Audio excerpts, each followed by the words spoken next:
Hello friends, welcome to B.Sc.Agriculture. If you are coming to my channel for the first time, then don't forget to hit the subscribe button.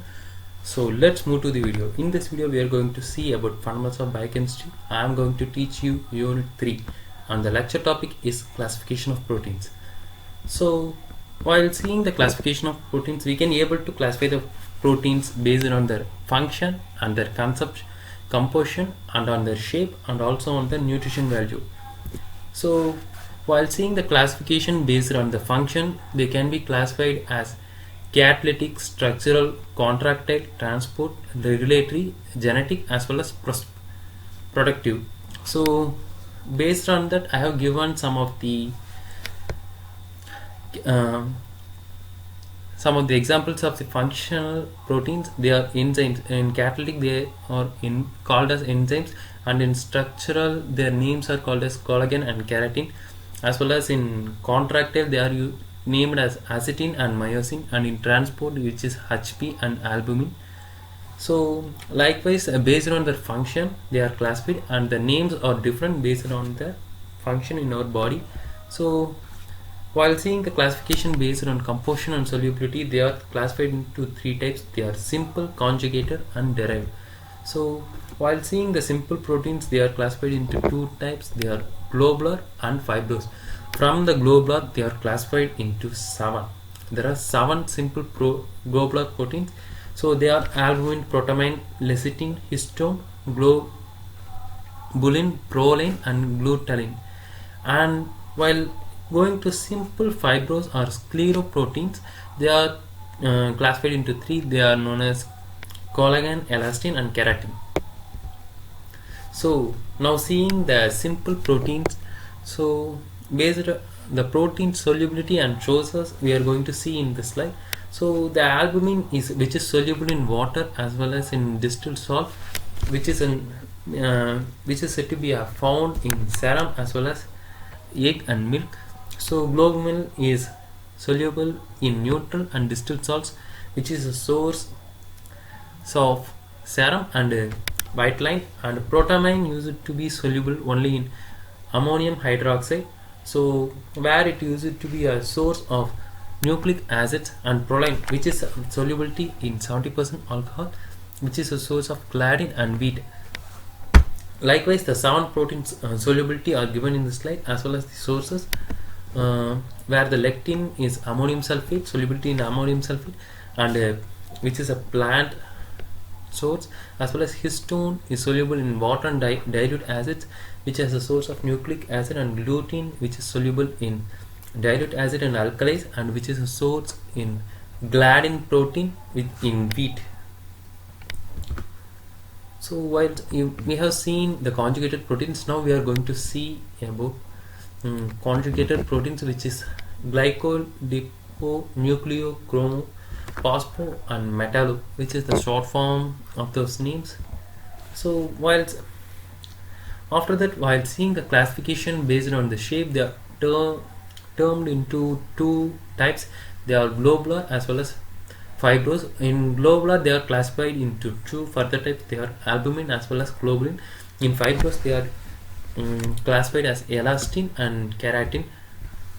And finally, based on the nutritional value, they are classified as nutrition rich as well as incomplete nutrients, where the casein, which is a compound which contains all essential amino acids, as well as incomplete, where it is found in pulses and meat and cereals or lysomes, where it contains incomplete, and in zinc, which is a nutritionally poor value, where it has no tryptophan and lysosomes in the nutritions. So it's how based on the nutritional value the proteins are classified. So after the classification based on solubility and composition, it is classified into 3 types, which is simple, conjugated and derived proteins. So simple proteins, example albumin, which is readily soluble in water, dilute salts and alkali, which we have seen in that slide, and they are used to be coagulated by heat, and they used to have a salting out using high concentration salts, and they are also deficient in glycine. So the main source of albumin are serum albumin and oval bumin, which is an nothing but an egg white. So, and the next one we are going to see is globulins, so which is insoluble or sparingly soluble in water, and they are easily or increased soluble in neutral salts such as NaCl, which is our common salt in our kitchen. So they are used to be coagulated by heat, and globulins are generally deficient in methionine. So their sources are serum globulin, fibrinogen, myosins of our muscle, as well as globulins of pulses, and prolamins, which is insoluble in water, and they used to be soluble in 70 to 80% aqueous alcohol. On hydrolysis, proline and amide nitrogen, and hence the name described that they are usually deficient in lysine enzymes. So their source of prolamins are gliadin of wheat and zein of corn are the sources of proline, and glutens, which is insoluble in water and are insoluble in absolute alcohol, which is soluble only in dilute alkalis and acids. So they are plant proteins. Example, the glutens are mainly present or the main sources of wheat or the source of glutens, and histones, which is small and stable basic protein.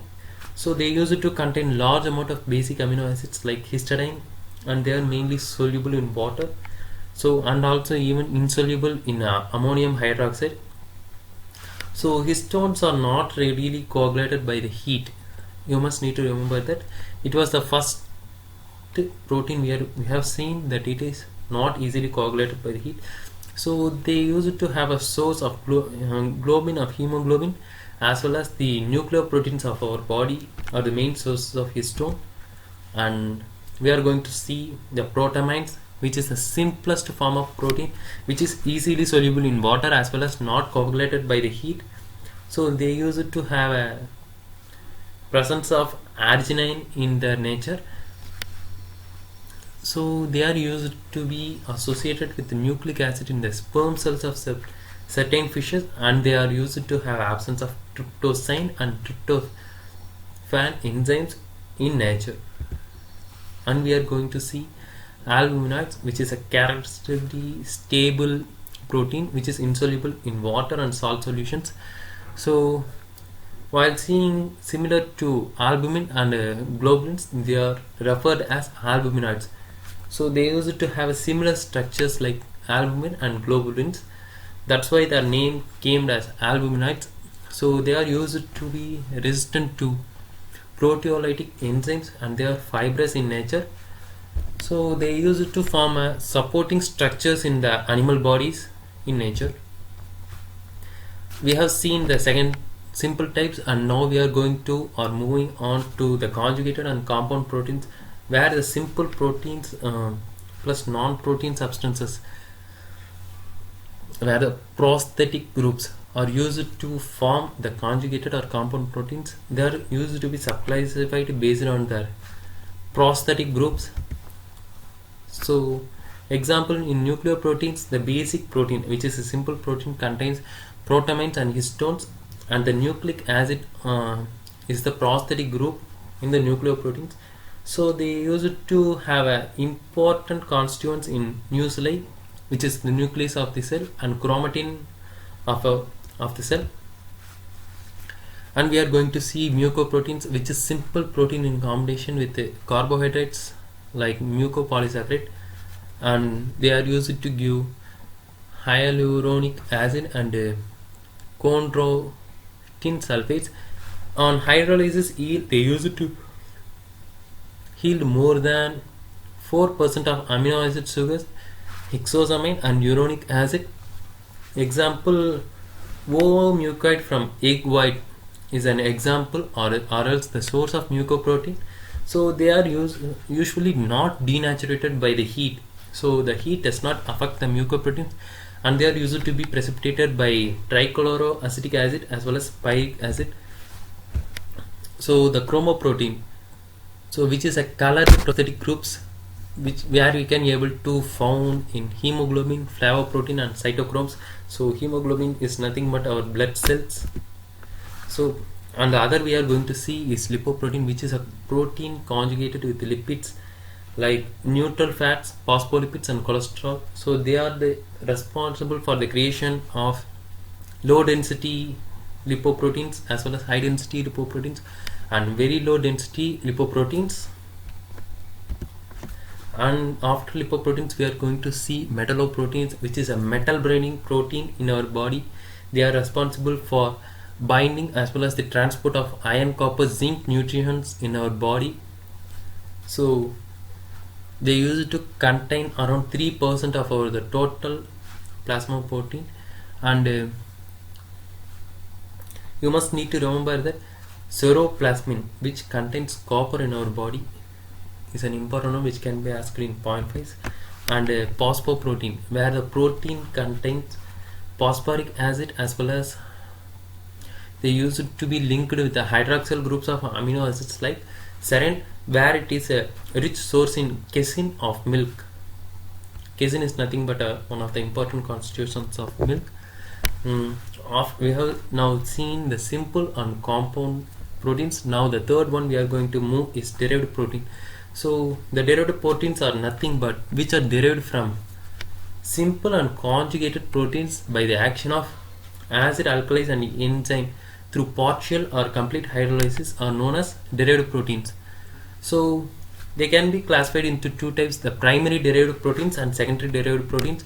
So the primary derived proteins are nothing but they used to have a slight change from the protein molecule on hydrolysis, where they used to have no cleavage of peptide bonds in nature.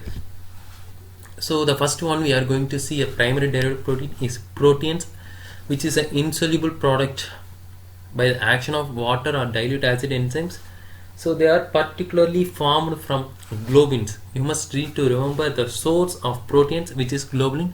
So they are mainly insoluble in dilute salt solutions. So the main source of proteins or examples of proteins are myosan from myosin as well as fibrin from fibrinogen are the examples of proteins, as well as metaprotein, which is formed by the action of acids and alkali upon protein.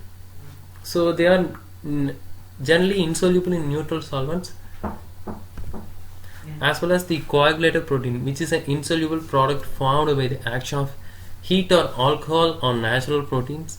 So example, cooked meat as well as the cooked albumin are the example of coagulated proteins.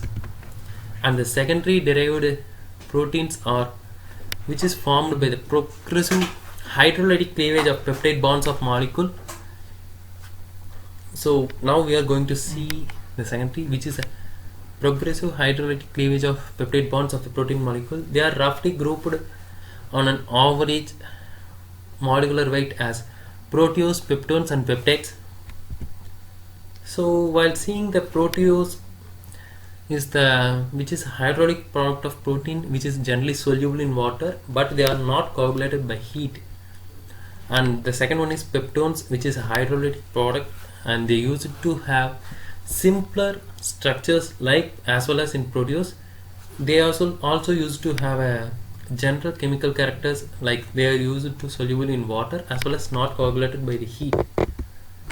And the last one we are going to see is peptides, which is composed of relatively few amino acids, generally water soluble as well as not coagulated by the heat. So you must need to remember this sequence. The first one is protein, and from that protein we are used to get proteins, and from proteins we used to get metaproteins. So from metaproteins we used to get proteose and peptose, and from peptones to we get peptides, as well as the final one is amino acids. So we must need to remember it as 2p, mp and 2pa as a normal short form. It's how we must need to remember it. So we have classified. Now we are going to see the classification of protein based on their function. So the first one we are going to see is the catalytic protein, which is nothing but an enzyme. They use it to function as a biocatalyst in our living cells. In every living organism, they use it to enhance the reaction in a million fold. in our living bodies.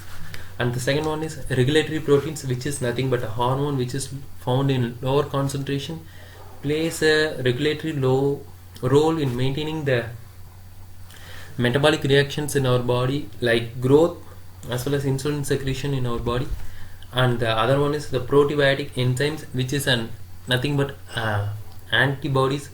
They used to give a protective defense function to our body. They combine with foreign particle and other substance and fight against disease. Example, immunoglobulins and fibrin in blood are the protective antibody structures in or protective proteins in our body. And the other one is storage protein, where they use it to have a major class of proteins, the function of storing amino acids as nutrients, so building blocks for growing embryos. The essentially used as a source of essential amino acids. So example, the pulses contain globulins and cereals contain prolamins and rice, which is glutens, and egg albumin, and milk contain casein, which is an important one. And the other one we are going to see is the transport function of proteins. In transport function, the proteins used to bind and transport specific type of molecule through blood. Example, myoglobin, which used to transport oxygen in our muscle, which is an important protein of hemoglobin, as well as the lipoproteins used to bind with serum proteins and transport albumins, like albumins in our blood.